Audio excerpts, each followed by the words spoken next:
మన ముఖ్యమంత్రి మనమందరం కూడా ఆనందంగా ఉంటామని చెప్పి తెలియజేస్తూ ఏదైతే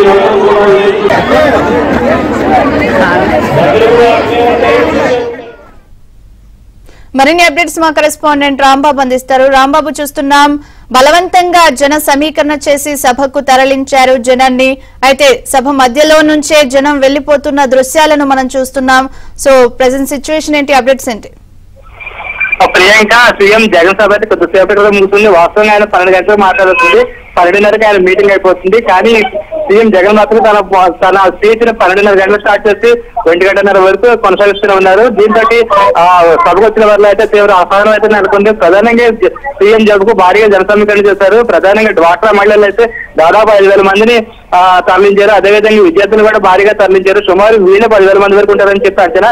అయితే వీళ్ళందరినీ స్కూల్ బస్సులోనే తరలించారు. దీంతో సభ ప్రాంగణం వద్ద అయితే కొంత గందరగోళం వాతావరణం ఏర్పడింది. అదేవిధంగా సీఎం సభలోకి కొంతమంది అయితే అనుమతించలేదు. ప్రధానంగా ఎవరైతే నల్ల చొక్కాలు వేసుకున్నారో అటువంటి వేసుకున్న వారిని కూడా సీఎం సభ నుంచి పంపించేస్తారు. అదేవిధంగా కొంతమంది నల్ల మాస్కులు, బ్లాక్ మాస్కులు కట్టుకొచ్చారు మొఖానికి. అటువంటి వారిని కూడా మాస్కులు తీయించి లోపల పంపించారు. దీంతో అయితే కొంతమంది విద్యార్థులు అయితే తీవ్ర అసహనం ఏర్పడింది. అదేవిధంగా డ్వాక్రా మహిళలు వివిధ ప్రాంతాల నుంచి వచ్చిన మహిళలు సైతం తీవ్ర అసహనం లేకుండా. దాంతో సీఎం సభ ప్రారంభం కాకుండానే ఆయన స్పీచ్ ప్రారంభం అవుతున్న సమయంలోనే చాలా మంది మహిళలు వెలుగురి వెళ్ళిపోవడం కనిపించింది.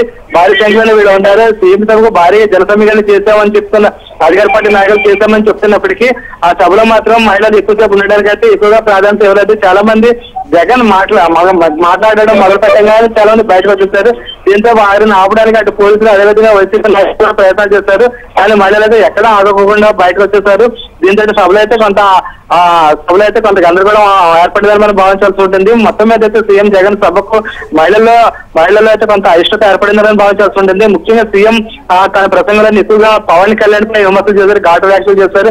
అదేవిధంగా చంద్రబాబు మీద కూడా ఘాటు వ్యాఖ్యలు చేశారు. దీంతో కొంతమంది మహిళలు అయితే తీవ్ర అసహనం వ్యక్తం చేశారు. అదేవిధంగా సీఎం తన ప్రసంగాల్లో ఎక్కువగా తాను అమలు చేస్తున్న పథకాలు వాటి గురించి ఎక్కువగా సొంత డబ్బా కొట్టుకున్నారనే ప్రచారం అయితే మహిళలు ఎక్కువగా సాగింది. అయితే ఆ ప్రచారానికి సంబంధించి కొంతమంది మహిళలు బయటకు వచ్చి వ్యంగ్యంగా మాట్లాడడం అయితే జరిగింది. ఆయన అయితే పథకాల గురించి చెప్తున్నారు తప్ప అది సక్రమంగా అమలవుతున్న దాఖలాలు ఎక్కడ లేవని చెప్తున్నారు. అదేవిధంగా విద్యార్థులకు సంబంధించి విద్యా దీవెన, వసతి దీవెన ఇలా రకరకాల పథకాల గురించి సీఎం జగన్ తన సభలో చెప్పుకొచ్చారు. అయితే కొంతమంది విద్యార్థులు బయటకు వచ్చి ఎక్కడ మాకు ఆయన చెప్తున్నట్టు ఫీజులు కానీ లేకపోతే ఇతర ఫీజు రియంబర్స్మెంట్లు కానీ తమ ఖాతాలో జమ అవడం లేదు. దాదాపు 2-3 నెలల నుంచి ఇదే పరిస్థితి ఉందని చెప్పేసి కొంతమంది విద్యార్థులు వ్యాఖ్యానిస్తూ వెళ్ళడం జరిగింది. అయితే వీళ్ళు మాత్రం మీడియాతో మాట్లాడడానికి అయితే విద్యార్థులు అయితే అంగీకరించలేదు.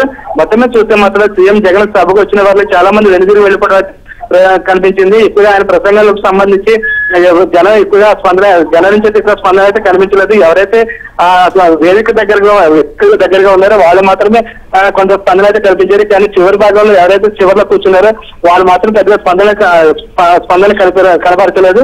అంతేకాకుండా వాళ్ళైతే జగన్ మాట్లాడడం ప్రారంభించగానే బయటకు వెళ్ళిపోవడం అయితే కనిపించింది. Priyanka, right, thank you.